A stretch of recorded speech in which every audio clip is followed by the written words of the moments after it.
The sun was just rising over the quiet city streets, washing everything in soft gold, when Aaron Blake, a 37-year-old single dad and army veteran, boarded the morning bus with his 7-year-old daughter, Sophie. His limp was faint but noticeable, the leftover scar of a roadside explosion from his last deployment. The bus was crowded as usual, full of commuters scrolling through their phones, lost in their worlds. Aaron held Sophie close, making sure she didn't bump into anyone. That's when he noticed Hira standing silently near the back door, uniform slightly wrinkled, clutching her duffel bag like a shield. She couldn't have been more than 23, clearly military by the way she stood. Her name tag read. No one offered her a seat, even though she looked pale and unsteady. Then, a group of young men sitting nearby started laughing, whispering things that made Aaron's blood boil. "Guess they'll let anyone wear a uniform these days,"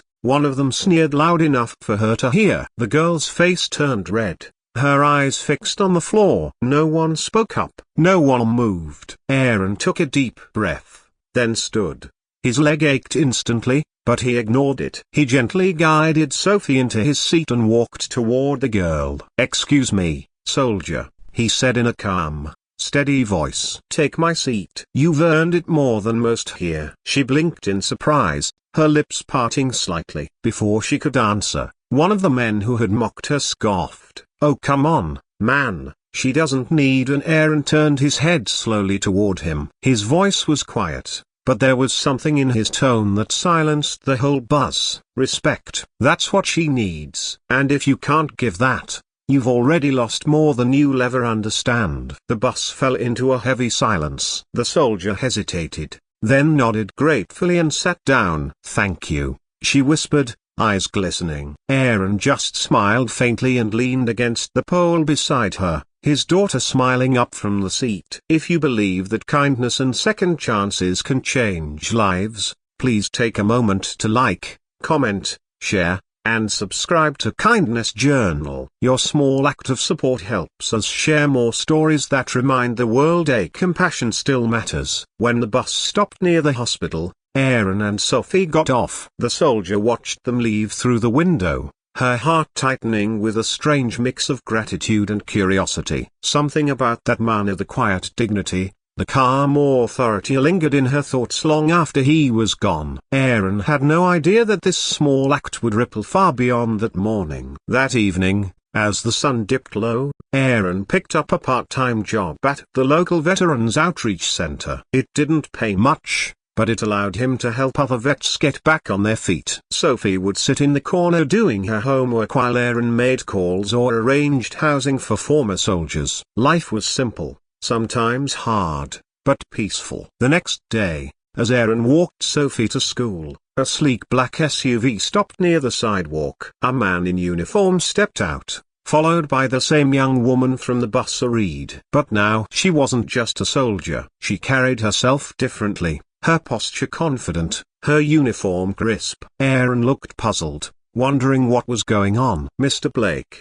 she asked, her voice soft but steady. "I wanted to thank you again for what you did yesterday." Aaron smiled, shrugging it off. "No need. Just basic decency." But she shook her head. "Most people didn't show it." "You did." The man beside Hira, an older, stern-looking colonel, stepped forward. "Mr. Blake, I'm Colonel Thomas Reed. My daughter, Lieutenant Ava Reed, told me about your kindness. I wanted to thank you personally." Aaron froze. "Daughter?" "Colonel." He looked between them, startled. Ava's cheeks flushed with embarrassment. "Dad, please see." But the colonel just smiled faintly. "When a man honors a soldier, he honors the entire service." "My family owes you our thanks." Aaron nodded politely, unsure how to respond. "I was just doing what any decent man should." The colonel extended his hand, firm and respectful. "I heard you're working at the outreach center. Maybe we can find a way to support your work. We could use more men like you helping our veterans." Aaron blinked,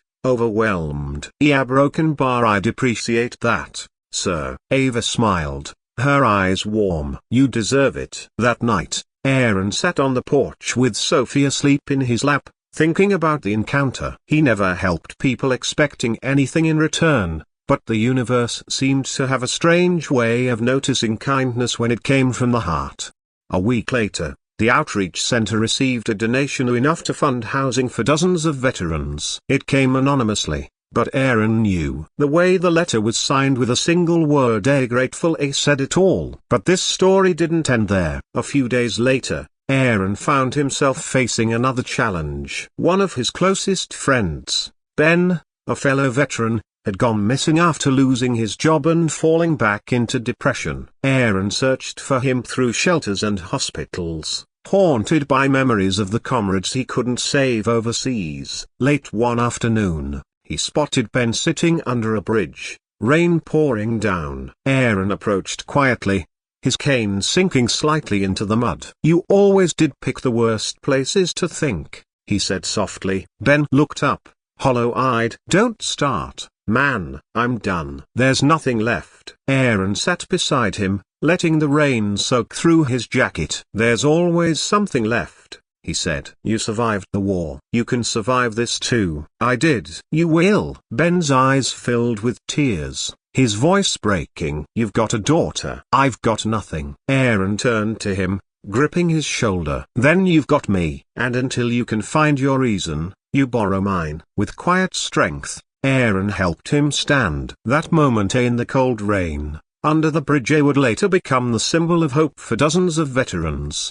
Because Ava Reed, who had been volunteering at the same outreach center after her encounter with Aaron, witnessed it all. She took a picture that day, not of faces, but of the moment, two silhouettes, one helping the other rise from the ground. It went viral on military support pages with the caption, "Not all heroes wear anchor, some just keep showing up." Within days, messages flooded in from veterans across the country. Donations, offers of help, even letters from soldiers thanking Aaron for being the kind of man who reminded them what brotherhood meant. The outreach center grew into a foundation, the Second March Initiative, named after the second chance every soldier deserves when returning home.